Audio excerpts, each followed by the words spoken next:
What is up, YouTube? Welcome back to the channel. Don't forget to like, share, subscribe, do all that lovely stuff. Hit the notification bell if you want to see more content like this. Shout out to all my new subscribers, by the way. Thank you for the continued support.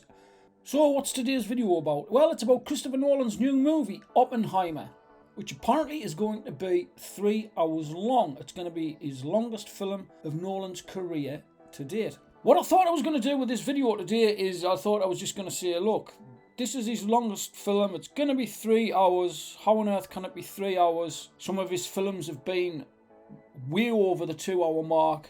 Do people really want to sit in a cinema for 3 hours and watch a movie?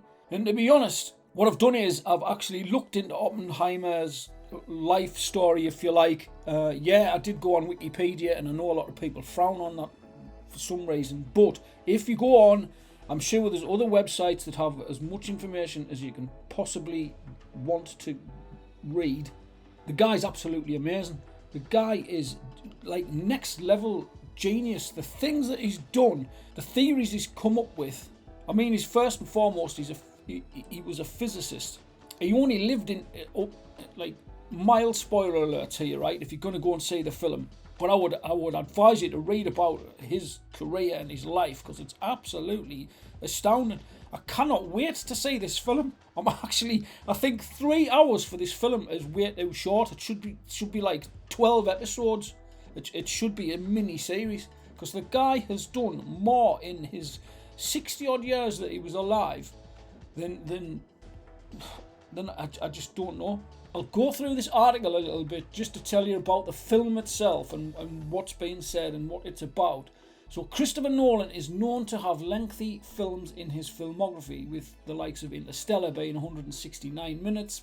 That was the record holder. It's no surprise he will again be working on an epic scale with his upcoming Oppenheimer movie. So Matt Belloni from Puck said that unless there is a last minute edit, Nolan's film will be 3 hours in length. That's going to be the longest film of his career. A little side note here, get excited to sit. I'm told Christopher Nolan's July nuclear bomb drama Oppenheimer clocks in at around 3 hours. Depends on last minute tinkers, which would be his longest film. Interstellar is 169 minutes. Be interesting to see how this summer's blockbusters stack up amid all the recent criticism of length, as in the length of movies. Seen a lot of like Marvel movies going way over 2 hours. The Batman was almost 3 hours. John Wick felt like 4 days. And films seem to be getting longer and longer. Is there any need? Back in January, Esquire's Corey Attard said that a rumour was running around within the IMAX community that Oppenheimer would be longer than Interstellar. If you remember, costume designer Ellen Moroznik had confirmed on a podcast that Oppenheimer would span 45 years. That is a good thing, because that is probably his entire working career of 45 years. He was born in around 1901 or 1902. I think he died in 1967, so he was only 66 year old. There you go, his death in 1967. Purely a guess, but I bet it'll tackle J.Robert Oppenheimer's first days in Cambridge, which of course was Cambridge University, but that wasn't the only place that he got into.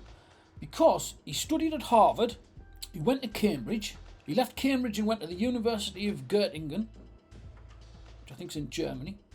The guy became a doctor of philosophy by the time he was 23. I mean, there was nothing this guy couldn't do. I'm going to go on the wiki page because this guy was just absolutely astounding. Let's have a look, alright? J.Robert Oppenheimer, or Julius Robert Oppenheimer, was named after his father, I do believe. He was the wartime head of the Los Alamos laboratory and is often credited as the father of the atomic bomb, right? He played a big role in the Manhattan Project, which was the World War II undertaking that developed the first nuclear weapons. Right now, one of the guys that was the main guys of the Manhattan Project here. Okay, so from 1942 to 1946, the project was under the direction of Major General Leslie Groves of the US Army Corps of Engineers. Now I know for a fact that Leslie Groves is in the movie. Let's take a look at the cast, because the cast is absolutely stellar. You've got Cillian Murphy, J.Robert Oppenheimer. If you look at a picture of Oppenheimer and you look at a picture of Cillian Murphy, absolutely brilliant casting choice. Emily Blunt plays his wife, Kitty Oppenheimer. He was her fourth husband. So Leslie Groves, Matt Damon plays Leslie Groves. He was the head of the Manhattan Project. Lewis Strauss there, played by Robert Downey Jr. Now I know that Lewis Strauss, they had a little bit of a falling out. I know that Oppenheimer got involved with the United States Atomic Energy Commission. It says here that he was the chairman of the influential General Advisory Committee for that particular party. He used that position to lobby for international control of nuclear power. Now, I know, again, through reading some of this stuff, Oppenheimer was kicked out of that group because they said he was affiliated with communist parties and groups and stuff, so that his loyalty was questioned. His loyalty was thrown into question, and then Robert Downey Jr.'s character in the movie, Lewis Strauss, which is this guy here, Lewis Lichtenstein Strauss, served 2 terms on the US Atomic Energy Commission. Now I know there was a little bit of friction between the two, Oppenheimer and Strauss, so that'll be interesting to see whether that comes through in the movie. The guy was just unreal. He was described as a tall, thin chain smoker by his friends. He was plagued by depression, which is always going to create interesting character traits. His friends said that he had self-destructive tendencies. One of his good friends, Francis Ferguson, tried one day to pull him out of this sort of depressive state that he was in by telling him that he was about to marry his girlfriend. And fucking Oppenheimer jumped on him and tried to strangle him.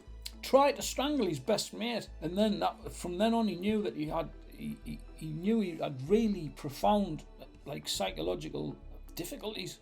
So he was a very tortured soul. But let's go back to the article and read a bit more. So the teaser for Nolan's Oppenheimer was released in July last year. The black and white looked sumptuous. Oppenheimer is said to have a budget of around 100 million. It's also going to be interesting to see just how much of Oppenheimer will be shot in IMAX, analog black and white by Nolan and DP, director of photography, Hoyt van Hoytema.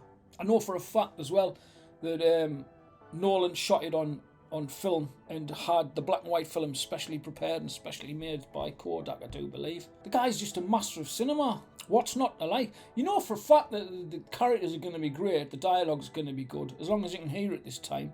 We don't want another Tenet mumble fest. But I think the guy's just 3 hours is 3 hours enough to cover the lifetime's work of a guy like. Seriously, go and read up on Oppenheimer before you go and see the movie, and it will get you more excited about it. I tell you now for a fact, physicists and students of physics and stuff like this movie's going to be a wet dream for you lot. I know for a fact it is. Professor Brian Cox is probably going to faint. I know for a fact he'll go and see it as well. Anyway, moving on. Cillian Murphy is going to play the father of the hydrogen bomb, J.Robert Oppenheimer, a man who, despite inventing the deadly weapon, wanted to place international controls on his dangerous invention post-Hiroshima.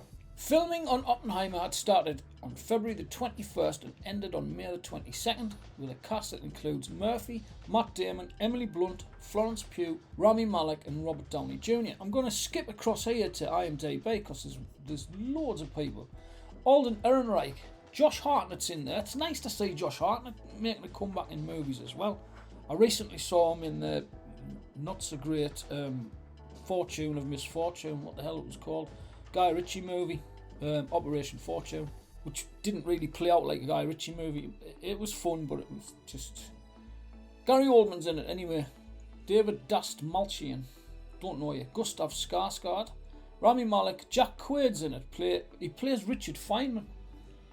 But Alden Ehrenreich also plays Richard Feynman. So is it going to be one of them's young and one of them's old? Because they're both the same age, kind of. I don't understand. Kenneth Branagh's in there, Dane DeHaan, Olivia Thirlby, Casey Affleck, Alex Wolff, Tony Goldwyn.